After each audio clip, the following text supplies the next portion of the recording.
Teach bye take শিক্ষামূলক চ্যানেলের cost volume profit অধ্যায়ের ৪র্থ পর্বে তোমাদের স্বাগতম।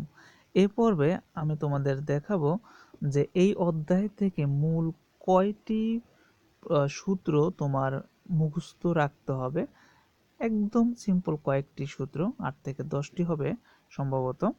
তো ওই কয়টি সূত্র মুখস্থ রাখলেই তুমি এই অধ্যায়ের যাবতীয় অঙ্কর সমাধান করতে পারবে। ঠিক আছে?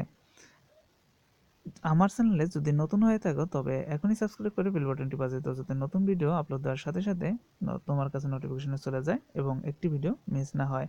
আর যদি পুরাতন হয়ে থাকো তবে অসংখ্য ধন্যবাদ ভিডিওটি দেখার জন্য। তো চলো, এই অধ্যায় থেকে এই স্ট্রাকচারটি মাস্ট মুখস্থ রাখতে হবে এবং ব্যাপকভাবে সমাধান করার মাধ্যমে মুখস্থ রাখতে হবে। এবং এই স্ট্রাকচারটি থেকে কিন্তু সমাধান সেই প্রথম পর্বে আমি দেখিয়েছি। তো এরপর যে সূত্রটা মনে রাখতে হবে সেটা হলো সেই রেশিও বের করার সূত্র, এনি আইটেম রেশিও। এক্ষেত্রে রেশিও লেখাটি হয়নি, সরি এর জন্য। তো এনি আইটেম রেশিও সমান আইটেম টাকা, অর্থাৎ যেটার রেশিও বের করব সেটার টাকার ভাগ দিতে হবে সেলস দ্বারা, তাহলে আমাদের বের হয়ে যাবে সেই রেশিও। এরপর বিপি ইউনিট নির্ণয়ের সূত্র যেটা দেখিয়েছি, বিপি টাকা নির্ণয়ের সূত্র।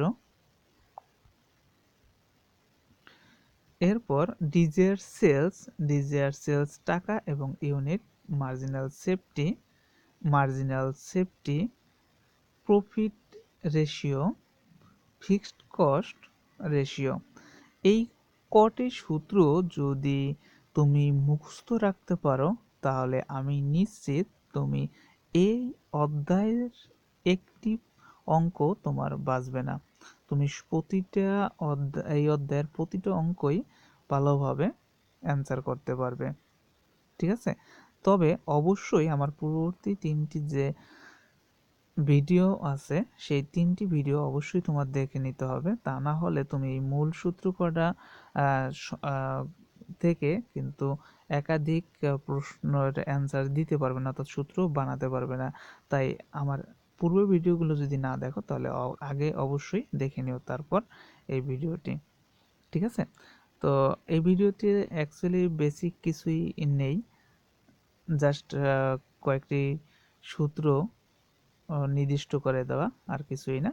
তো ভিডিওটি পরবর্তী ভিডিওগুলোতে আমার অঙ্কের সূত্রগুলো কিন্তু এখানেই শেষ। পরবর্তী ভিডিওগুলোতে আমি অঙ্ক করে দেখাবো, ঠিক আছে, সমাধান করে দেখাবো। তো পরবর্তী ভিডিও দেখার আমন্ত্রণ জানিয়ে আজকের মতো এখানেই বিদায়। দেখা হবে আগামী ভিডিওতে। সুস্থ থাকো, ভালো থাকো, ধন্যবাদ।